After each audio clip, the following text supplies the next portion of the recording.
Hey, what's going on, everybody? Steve here, Raiken Profit, and I am here with my good buddy, John. What's going on, man? Steve? So I got to be up front. John and I, we've connected multiple times, and we've been trying to do a video. We finally have a chance to do it. John has been reselling for about 4 years. Right now, he's done about $40,000 in sales over the last 30 days, and it's about, what, 25 online arbitrage, 7 with books, you said? Yeah, and about another 3 or 4 on eBay. Some other offshoot stuff with like bulk buyers for duds and stuff like that for bulk. Cool, so we're gonna pick John's brain, and the first thing we're gonna talk about is John's journey from bulk books, because John, he's been documenting his journey as well on YouTube, Instagram, so we'll link it all up above or below. That's what, cool. Side Hustle Experiment? Yeah, Side Hustle Experiment. So you were going big with bulk books, and for people who don't know what bulk books is on Amazon, explain what that is. So bulk books is basically you buy these gaylords of books. A good example would be like if you go to the grocery store and like they have pumpkins or watermelons, that's basically a gaylord. So imagine that full of books. They're about 800 to 1,000 pounds, maybe 800 to 1,000 books in there. And basically they come from recyclers, thrift stores.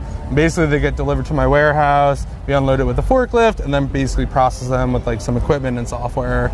And yeah, it's just an upgraded version from just like thrifting and doing that kind of stuff. So you're actually transitioning out of that business. Yeah. Are you completely done with it right now, or are you transitioning out? I'm transitioning out. So I have a hybrid model right now where I'm not, after this month, I'm very sold on OA, but like as I was starting up, I was like, like I can still hold on to it. I do have a warehouse, so there's like some overhead to that. But basically, yeah, I'm kind of transitioning out. I love bulk books, but I don't know. The OA just really speaks to me right now, like what I want to do. Interesting. And restock limits really played a big role. And kind of, for anyone who doesn't know, restock limits, about a year ago, Amazon kind of lowered the bar and was just like, listen, like you'd only send X amount in. And for booksellers, you do a lot of volume and have to send a lot in. And that really hurt the business. And I do a lot of eBay too, but I don't know, I started looking at some other options, and when I came across OA, I'm like, I really like this, and kind of going from there. Yeah, you see the natural progression of a lot of booksellers. They start with like thrift stores, maybe Facebook Marketplace, garage sales, estate sales, and then a lot of times they go to retail arbitrage, online arbitrage, or they just jump and they say, I love books, I'm gonna go bulk. Yeah. They get all the gaylords, but gaylords is, you have a lot of overhead, a lot of space, you have employees, you have staff. Yeah, and that's kind of what I was like looking at. A lot of people telling me like, oh, why are you getting out? Like books are so cheap. And I was like, well, like to process a gaylord, if you have all the equipment, it could take like 45 minutes, like an hour, but I could source like, out of that gaylord, maybe you'll get like $300 or $400. I could source like $1,000 profit in that hour online. Then hopefully like 4 or 6 weeks from then, spend 5 minutes to say, give me another 20 or give me another 30, and just kind of keep rolling it with replenishables. And I think that's part of business, is it's an evolution, right? It's, you know, as I look back over my journey of starting with flipping bicycles on Craigslist. That's crazy, yeah, that's awesome. To selling clothing on eBay, to flipping books, and you know, I know I do all different types of things, and you know, I'm big on social media and stuff, so maybe if I wasn't on social media, maybe I'd be doing other things. But it's a progression. We all like grow and evolve, and we almost get trained in society. It's like you punish people for like evolving, and like it's almost like they say stick with one thing and don't change. But why are you changing? Like why are you not sticking it through and like figuring it out? Like what's your reasoning? So a lot of it comes down to, and like that was probably the hardest part of the decision. It's like, you know, books, like you have a lot of stuff lined up in place. Like, why'd you like relearn something? Or, you know, when you first start selling on Amazon, it's like, oh, okay, like one niche, you could easily go to another niche, but like there's still some stuff you have to learn. But for me, basically, I'm like, I don't know, once you like taste something, like I remember when I first started selling books, I was like, wow, like this is amazing. You get just like, yes. And I started to lose some of that as I found OA, and I was just like, like it's hard to build like a business where you're like, you have one foot out, and like you find something else that's really exciting, and like it's starting to like work out. And like I think that's like a lot of stigma, like you said, like you just have to grow and evolve and like basically do what's best for you and your situation. Yeah. And for me right now, that's like OA, and I do think that's like the future. And like I would say like you just have to try stuff. So for me, like I got the warehouse, I'm doing bulk, I'm like, I don't know if I like I had like a different vision of it, like how it would operate and like how I'd feel about it. And I was like, I'd try this, and I'm like, I don't know. I don't know if this is for me. And like, I'm glad I tried it because like, how would you know? Yeah. And now I'm like, well, OA, like I really like OA. Well, I'm tired of you teasing me and the audience about OA and what online arbitrage is. So like, what exactly is this online arbitrage, this OA that you're talking about? Like, what's getting you excited? So online arbitrage is basically the process, like you buy stuff from like Amazon.com, or not Amazon, it could be Amazon, but Walmart.com, Target.com, and basically you could buy something on Walmart for $5 and it's selling on Amazon for 20 or 15. You could probably make like $3 or $4 on that, and it's just because Walmart has too much stock or they just don't care, they're making their margin. And basically, I don't know, it's a great model. You could buy a lot of stuff on clearance and sales on other websites. And it's just a really, I don't know, I like the model a lot. It requires a little more upfront cash flow than books. Because you're spending more. Yeah, because you're spending more. You're not spending 10 cents on a book. Exactly.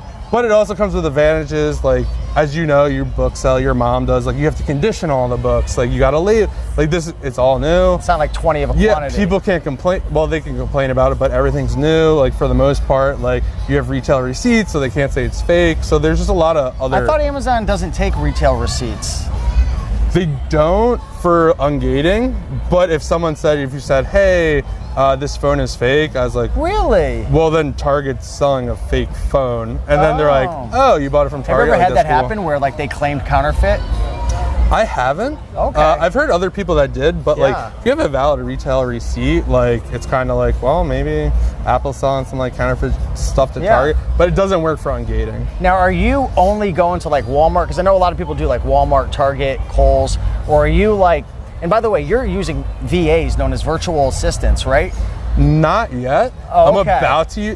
That's my next step. We've been talking about we've been talking about it tonight. I'm about to. That's my next step. Gotcha. So I was basically like, when I started, and I think this is a really important point. It was like everyone told me, "Oh, hire VA, hire VA." I'm like, I'm not going to do it till I could actually do it and like source $1,000 a day. Because then you're just going to train someone to just do something the wrong way. Exactly. Like, if I don't know, how can I judge them? Yeah. So now that I'm at that point where I could source $1,000 a day profitably, now I'm going to teach someone to do that. Wow. So yeah, that's an exciting part. What kind of bankroll? I mean, I don't want you to like answer anything too personal that you're not comfortable with. But what type of like bankroll does somebody need to generate $25,000 in sales? And even like, maybe are you able to take money home now, or are you just rolling it back into like? Right now, like, it's a hybrid because I have books and everything else. So it's tough. Yeah, you're like me, trying to. I have to dial my numbers down a bit better. I would say, I'll be honest, I think this month I spent almost $15,000 on online arbitrage. But you also have to realize that there's like a longer tail. So if I buy something today, it's going to go to a prep center. That takes a week. The prep center is going to take a couple days. They're going to send it to Amazon. Amazon's going to check it in. So you're looking at almost like a 4 to 6 week process before it's actually live. Then maybe another 2 weeks to sell through. Interesting. So you're looking at almost like 4 to 8 weeks. So like some of the stuff I bought last month, like generated a lot of sales this month, and then just once you get in the cycle, it just snowballs really. So one thing I like to always talk about on my channel is like the good, obviously, but the bad as well. The thing that's always scared me with your guys' model, but so many people do and succeed, is like competition. Because you're selling like multiple of a quantity, and like I feel like if you find a deal, what's stopping like 100 other people from finding that? Whereas with like a thrift store, obviously you don't have the replenishables, but like a lot of these items could be discontinued, or like you know, you get it so dirt cheap. So like, how do you deal with that? You know, like the price wars to the point where you like don't have any more profit left. Is that common for you, or do you have to like source a certain way? Yes and no. I would say like you almost have to look at like anything else as like almost like an average. Like you're gonna win like really big on some stuff, you're gonna lose on a little bit, and like you're gonna end up in the middle on most. Yeah. And kind of look at that. I like to play it like super safe. Like when I'm sourcing product, I want my break even to be like the worst case scenario, or maybe lose $1. Yeah. So when I'm looking at stuff, I'm like, okay, like this would go down to the lowest on Keepa. I'm either losing $1 or breaking even. Yeah. And then I'm like, I'm okay with that because there's a lot of upside on that. So yeah, that's the hard part. You never know what your competition is doing. Yeah. But on the other hand, I do think it comes down to capital a lot of time. If you could hold out a little bit, like let all the people sell at the low price, and then you sell yours when they're out of stock. Yeah, so would you have any final words and advice for people who are watching and maybe they want to start online arbitrage? maybe they're new and they've never resold, or maybe they're just thrifting and flipping stuff from garage sales and stuff. Is it smart to jump into OA? Would you recommend starting with books or something that's lower risk, lower capital? Or if you could go back in time and do it again, like, would you do bulk books? Yeah, so I would say it depends on your area. So if you have a lot of thrift stores in your area, it might be best to start with books, just because like you could source a lot of books and sending all those books in, like you could get a lot of upfront like problems out of the way. It's a big, like, you see a lot of keep it charts looking at all these books, like you just get the hang of things. It's a lot harder to be like, I'm gonna spend like $500 and like see if this works. So it's a very low barrier to entry. So I think books is a good start. Looking back, I don't know 100% if I go into bulk books. Yeah. But it's easy to say now after restock limits and stuff, but I'm definitely glad I did it.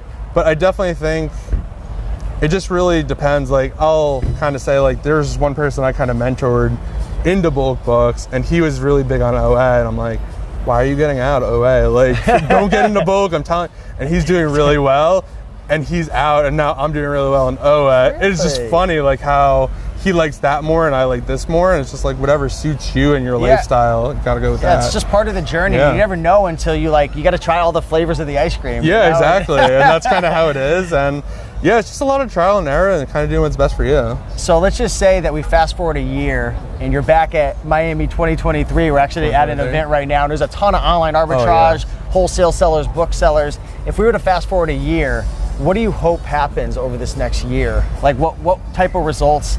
If I was like, tell me what are your results now? Like, what do you hope that you could report back then? Man. I know it's a tough question. Yeah, that's a tough question.